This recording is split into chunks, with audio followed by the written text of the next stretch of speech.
rápidas ali, a gente vai ver que esse produtor ele consegue, naquela época, agora deve estar mais ou menos isso, 60 centavos por litro.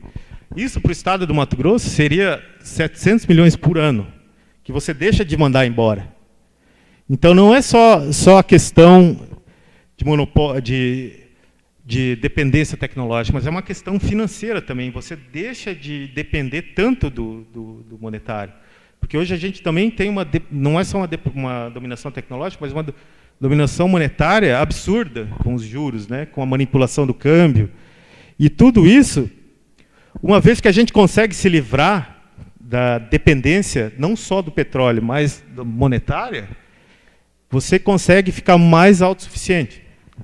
Então, nesse sentido, é interessante que a gente tenha possibilidades energéticas. Né? Como é que eu vou fazer isso? Então, das refinarias ali do Rio de Janeiro, de São Paulo, da Paulínia até o Mato Grosso, são 2.000 quilômetros que eu deixo de gerar emissões de óleo diesel, por exemplo. Então, eu estou ganhando em vários aspectos. Né? Essa é uma das discussões que eu queria deixar, a utilização do óleo vegetal. A segunda é o biogás, né? A questão de resíduos, a quantidade de resíduos sólidos que a gente gera. Tá? E isso, o resíduo sólido está relacionado com a produção interna. Se a gente colocar Florianópolis, por exemplo, pode mais um? Já vou concluindo aqui. Se a gente colocar Florianópolis, ó, tem só um aterro sanitário. Então, todo resíduo sólido, ele vem lá do norte da ilha, anda 80 quilômetros com um caminhão emitindo poluentes, um caminhão diesel, e vai até o aterro sanitário. Se vocês virem a distribuição em verde lá, 50% do resíduo, e isso é nacional, são resíduos orgânicos.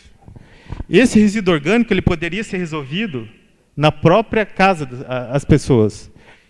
Então, o que nós estamos vendo aqui é que as soluções locais replicadas por uma escala nacional, elas são muito mais efetivas do que, às vezes, a gente ficar tentando brigar no Congresso por grandes empresas públicas. Né? Então, se vocês olharem ali ó, o valor que é gasto com lixo, a empresa pública ela não consegue se pagar. E eles gastam 20 milhões só com o transporte, que nós mesmos estamos fazendo. Né? O lixo que nós estamos gerando. Então, qual é a solução que eu queria deixar aqui? Qual é o futuro que eu vejo para essa matriz? Né? Seria a nossa participação de cada cidadão. Então, cada um desenvolver sua solução. Né? Então, vocês vejam, é descentralizar e produzir, e a gente entrar nesse ciclo natural de alimentação, produção de energia e reuso dos rejeitos. A gente precisa voltar a se inserir nos ciclos da natureza. Se vocês olharem aquele exemplo ali, ó, então era um lixo, garrafa PET, que eu posso fazer a minha própria cultura e fugir do agrotóxico, que é outro problema. Bom, era isso que tinha para passar para vocês. Estavam esperando muitas tabelas, fugir um pouquinho disso aí. Obrigado.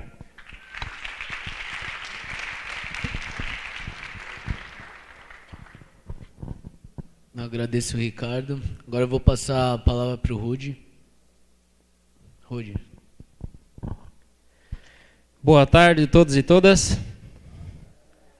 Tá todo mundo cansado aí? Boa tarde a todos e todas. Boa tarde. Fora Temer. Fora Temer. É isso aí, agora gostei.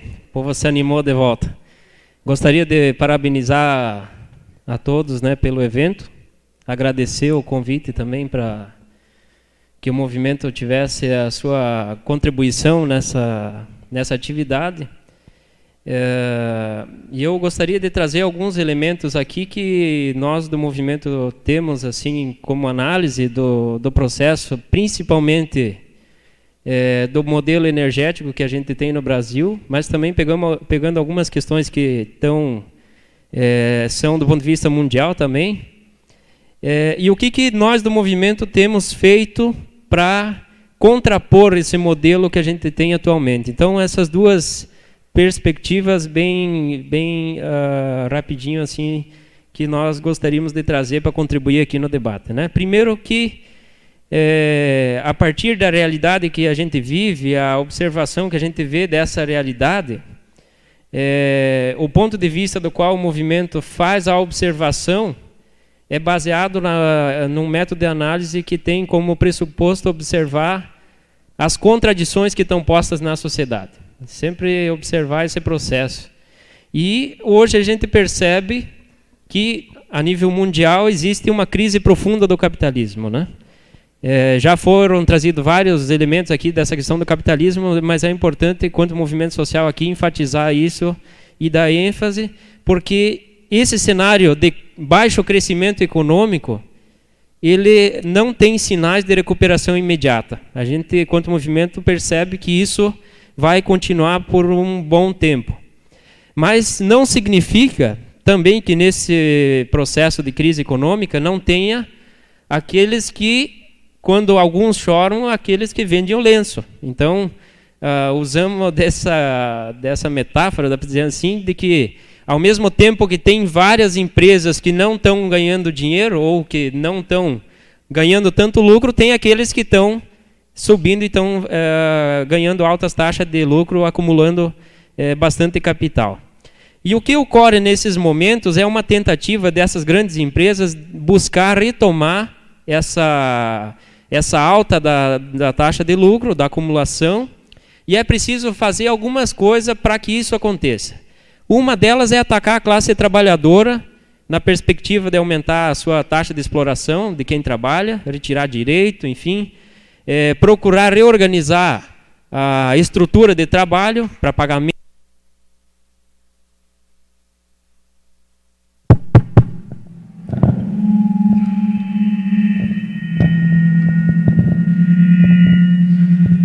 Alô?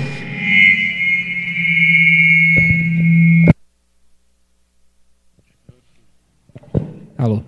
Então, reduzir salário, pagar menos, demorar mais tempo para aposentar o pessoal, terceirizar o trabalho e assim por diante. Uma das questões que eu queria chamar a atenção aqui, que é o que nós do MAB também aprofundamos nesse debate, é que são investidos muito em inovações tecnológicas para aumentar ainda mais,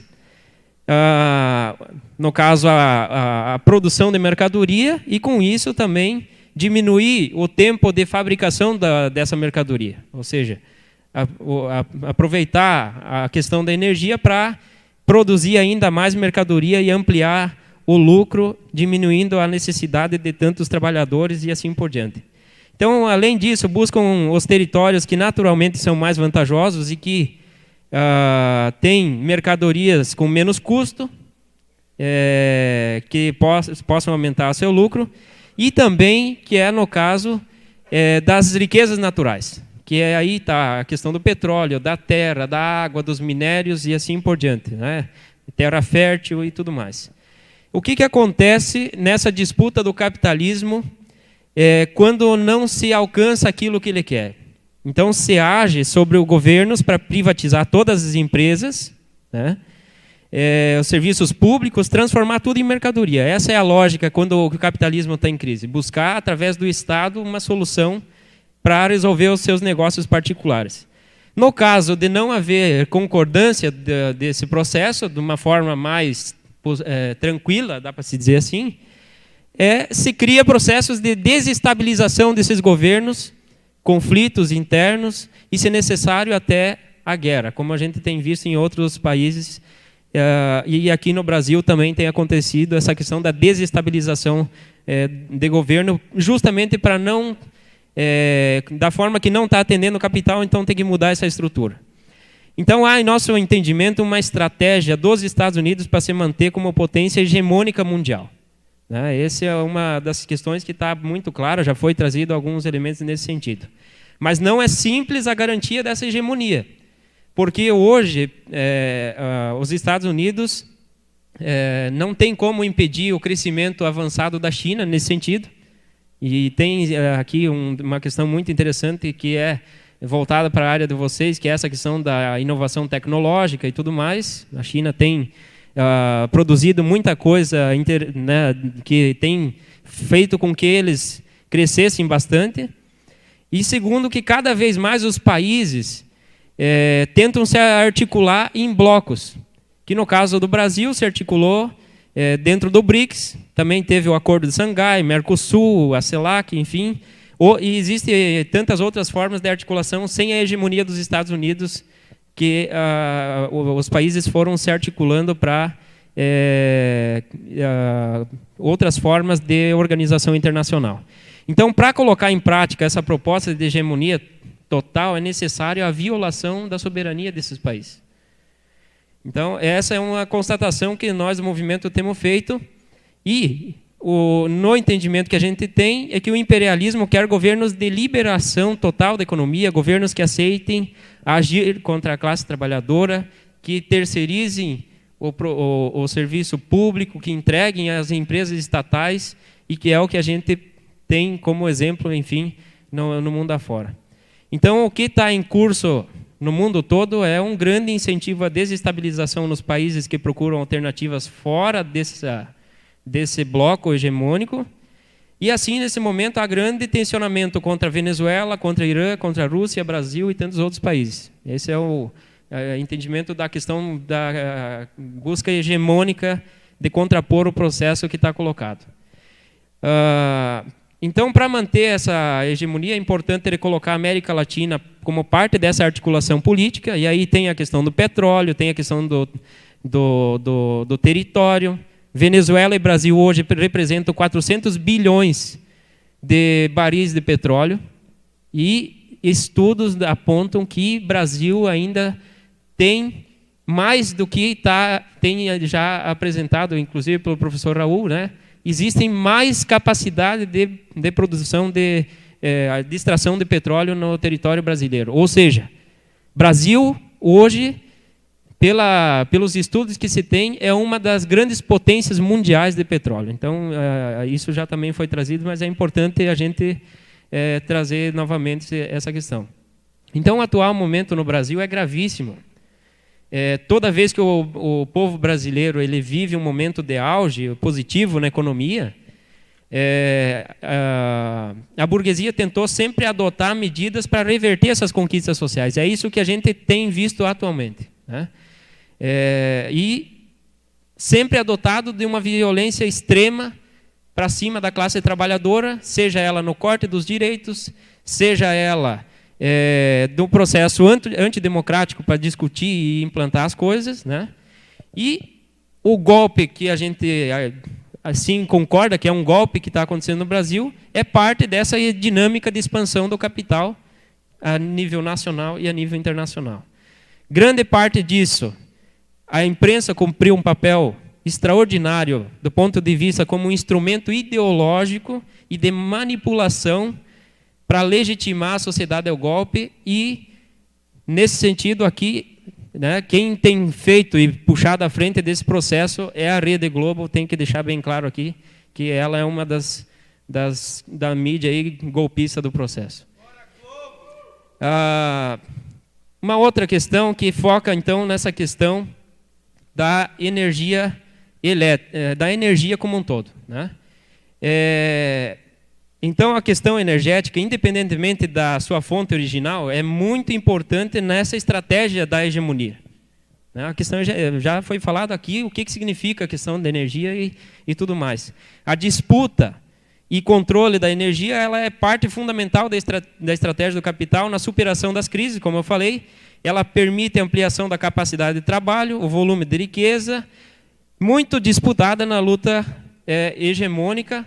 Mas tem algumas coisas aqui que eu gostaria de trazer que são importantes. No caso da América Latina e do Brasil, temos instalado, e com possibilidade de ampliação, um enorme parque gerador de energia, com as fontes que possibilitam um alto grau de eficiência produtiva, seja ela através das hidrelétricas, do própria extração do petróleo, da terra, e com a produção de etanol, né?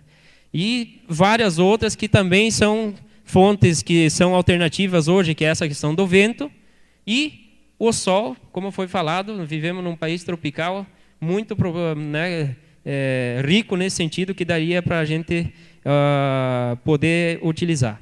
Então, assim, o capitalista individual associado entre si, em especial as potências, que disputam, né, a hegemonia mundial, planejam se apropriar desses territórios e são locais onde certamente podem obter grandes lucros.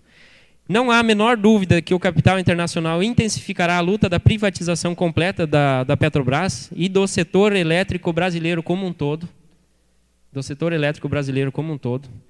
e também demais cadeias industriais ligadas à questão da energia. Porque é uma questão muito pautada e como fonte de autodesenvolvimento.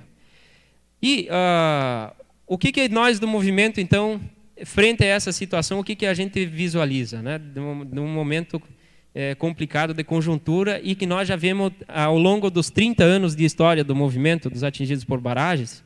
Num primeiro momento, nós vivia na Barranca dos Rios resistindo à construção das barragens, lutando contra, né, defendendo as nossas terras, mas a gente viu que a nossa luta era uma luta muito específica, lutar pela nossa terra, lutar para que não saísse a construção das hidrelétricas. A partir desse momento que a gente percebe que a nossa luta ela é muito mais além de lutar pelo nosso pedaço de terra lá que está sendo expropriado por uma empresa, pelas empresas que são multinacionais e internacionais e que levam as riquezas do Brasil para fora, a gente começa a pensar um modelo energético que vai a pensar os interesses da classe trabalhadora do povo brasileiro, ou seja, um modelo energético que contemple os interesses da sociedade brasileira como um todo. Mas a gente percebe que a gente vive uma ditadura do setor elétrico, do modelo energético, porque nós não conseguimos influenciar. Quando o MAB vai pautar a não construção de uma barragem, o que é dito? Não, vocês são contra o desenvolvimento, vocês são contra o progresso, então, vocês fazer mais luta, se vocês continuarem existindo contra a construção da barragem lá em tal lugar, meu Deus, estou falando forte aqui, eu acho.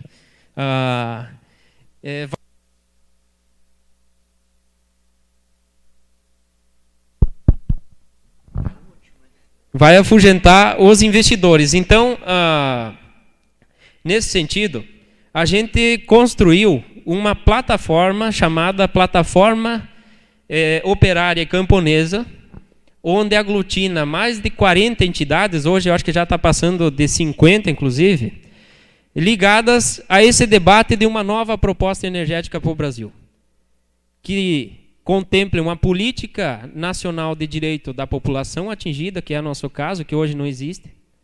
Então não tem uma política de tratamento para a população atingida por barragem, que vai dizer lá, você vai ser atingido pela barragem, então vai ter esse direito, vai ter aquele direito, vai ter aquele direito. Na construção das barragens, as empresas ditam as regras e nós corremos atrás do prejuízo. Nós temos que comprovar para as empresas e para o governo que nós somos lesados e queremos o nosso direito. Hoje está nessa situação. Nós não temos uma política clara que determina. Atingido por barragem é aquele vivente lá que mora lá há tantos anos, que herdou do seu avô a terra, do seu pai, enfim, está morando lá, tem sua cultura, tem seus amigos, tem toda essa questão que envolve a questão do atingido por barragem especificamente. Então, uma dessa questão da política, mas não só dizer qual é o direito dele, mas que ele tenha de direito para dizer se ele quer ou não quer a construção da barragem lá naquele local, porque o debate é energia para quê e para quem. Esse é o plano de fundo de toda a discussão. Se a tecnologia é discutida para quê e para quem, nós do Movimentos Atingidos por Barragens, junto com a Plataforma Operária Camponesa, queremos discutir isso. Energia para quê e para quem. Hoje a energia é discutida por esse viés das grandes empresas, desses grupos multinacionais e internacionais, que exploram a produção da energia através das hidrelétricas, controlam o território, controlam a nossa água, ou seja, controlam um bem público que é do povo brasileiro, levam essa riqueza total para fora do Brasil, porque se eles não levam o dinheiro, eles levam depois os produtos primários, que são ligados à siderurgia, ferro, liga, têxtil, De uma forma ou de outra, daí na questão do petróleo, no agronegócio, na mesma coisa, o agronegócio brasileiro está voltado para um papel totalmente exportador, então não fica para o Brasil, né? Então, a questão de uma política energética que contemple a sociedade brasileira tem que passar por um amplo debate de vários atores na sociedade e que hoje não consegue nem sequer discutir uma política nacional para quem é atingido por barragem. Então nós vivemos uma ditadura do setor elétrico, nós não conseguimos interferir nesse processo, não conseguimos dar ideia, e há 30 anos nós viemos aí pautando e lutando, por isso que quando a gente vem aqui na Eletrosul dizer, ó, nós queremos discutir aqui não só a questão de não construção da barragem lá de Itapiranga, lá no extremo oeste de Santa Catarina, na divisa com a Argentina, ou com Panambi, Garabi, lá entre as binacionais que está entre Brasil e Argentina. Nós queremos discutir a questão do modelo. Essas barragens vão ser construídas para quê e para quem? Quem é que vai construir a barragem? Né? E aí algumas contradições estão postas, né? Às vezes o governo ajuda no processo de construção dessas hidrelétricas e entrega para o capital privado usufruir para 20, 30 anos de concessão desse recurso. Então nós precisamos, repensar esse modelo energético que é focado na questão da matriz, que a gente sabe, hoje discutir aqui com vocês matriz produtiva de energia, eu não vou convencer vocês de que a hidrelétrica hoje é a fonte mais barata e que mais produz energia. A gente perde no debate nesse sentido, a gente já sabe o que significa. Mas nós sabemos o que significa também a quantidade de geração de energia no Brasil e para que ela está a serviço. Se nós usássemos a energia que é produzida no Brasil para um viés do povo brasileiro, que atendesse a demanda do povo brasileiro, nós poderíamos discutir, sim, a questão das hidrelétricas, mas também nós ia discutir lá onde que ia ser feito, qual é o método que ia ser utilizado para construir essa hidrelétrica, enfim. Então, essa questão do modelo, a gente fez vários seminários com a plataforma operária camponesa, que é uma articulação que o MAB está fazendo com outros atores da sociedade, com outras entidades, sindicatos, movimentos sociais, para ampliar esse debate. E aí sim, professor, nós temos lutado muito e se organizamos para fazer esse enfrentamento junto com a FUP, né, que é a Federação dos Petroleiros, enfim, há outras associações que também estão ligadas a essa questão da Petrobras. E desde 2010 nós fizemos 3 lutas, que são específicas assim da conjuntura que a gente vive. Primeiro, em 2010, a gente lutava para não liberar, ou seja, não liberar a concessão das barragens que estavam vencendo as concessões naquele período para privatizar. Então, naquele momento, nós estávamos defendendo a Eletrosul, por exemplo. Que a Eletrosul ficasse com aquela hidrelétrica, porque nós sabemos que é de controle do Estado e o Estado pode usufruir daquele benefício que é do povo para trazer retorno para o povo. E é isso que a gente espera, por exemplo, da Petrobras. Né? O que está em jogo da Petrobras é tudo isso. Os grandes benefícios que trouxeram do pré-sal para o povo brasileiro, a burguesia não pode ver isso acontecer. Então, o que está em disputa é o controle hegemônico das riquezas naturais brasileiras para um pequeno grupo internacional que quer acabar com tudo isso. E aí, assim, rapidamente, eu não sei quanto tempo eu tenho aqui, 5 minutos, de repente projetar aqui essa parte dos donos da energia no Brasil, só para a gente compreender um pouco o processo de quem que são, de fato, essas empresas que são as donas da energia no Brasil. Aí temos essa aqui, tu pode passar.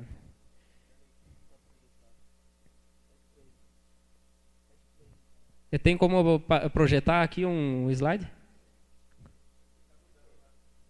Tá. Só para a gente ter uma dimensão de quais empresas estão envolvidas, que às vezes a gente nem faz ideia, né? E que de uma forma ou de outra elas estão investindo muito nessa questão da questão das hidrelétricas e do controle da energia.